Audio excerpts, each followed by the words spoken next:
fucking bard and a one-eyed ogre. I'm good, I told her, as I turned my attention back to the contents of my closet. I wasn't much of a girly girl, which made dressing up for dinner dates a little challenging. You should wear the blue dress, Celine interjected. I tugged at the hem of a navy blue dress and pulled it out for inspection. You think so? I asked, considering the garment. It had small ruffles on the sleeves, a scooped but modest neck, and a peplum skirt. It was what I wore when I wanted to look nice but also wanted to blend in. Dropping it, I ran my fingers over the dress beside it. I was kind of thinking about wearing my red dress. Aha, it's that kind of night, Celine teased, her eyes gleaming as she leaped onto the dresser beside the closet. Don't start, I warned the cat, pulling the dress out before I could change my mind. The cat snickered to herself as I stepped into the bathroom to change. If Celine were a normal cat, I wouldn't worry about changing in front of her, but her ability to speak changed the game and made me feel awkward about disrobing in her presence. When I stepped back out of the ensuite bathroom, I went to check all angles in the mirror before giving myself an approving nod. I think this works. He's seen me in it once before, actually, back before we were dating. I smiled a little at the memory. So what's up with you two anyway? Celine asked. I'd ask if you were getting ready to meet his parents, but we've already met the old hag and decided she's awful. Celine, I chided, though I couldn't put too much scorn into my tone, mostly because she had a good point.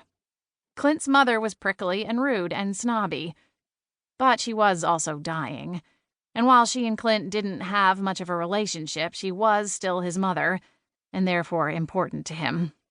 It felt in poor taste to take a whack at her, all things considered. He hasn't met your family, the cat continued, undeterred. Wouldn't it be funny if you brought him to dinner and your mom invited Roger over like last time? I rolled my eyes and headed to my jewelry box. Funny isn't quite the word I would use, I muttered. Celine continued laughing to herself as she ping-ponged back to the bed. Do you think Lilac will like him as much as she likes Roger? I don't know. We're not there yet. I plucked a pair of delicate hoop earrings from the box and put them in. My short chestnut hair was already done. One of the perks of having a pixie cut. Styling was a breeze. I wore a bit of makeup, but not much more than a tinted moisturizer, some eyeshadow, and a swipe of mascara. Oh, come on, Celine protested. He literally moved to town just to be with you, and you don't want to take him to family dinner? I sighed as I swept out of the room. I'd circle back around for a pair of heels before I left. There was no sense in wearing the small torture devices a moment longer than necessary. Why are you so invested in this all of a sudden? I asked the cat. If I put on the TV, will you stop the interrogation? Sheesh, so touchy, Celine replied, jetting past me as I stepped into the hallway and headed for the kitchen.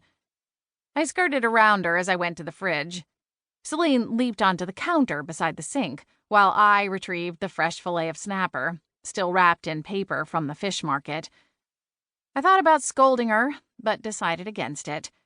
Keeping her off the dining room table, kitchen counters, and out of my sock drawer was proving to be a losing battle.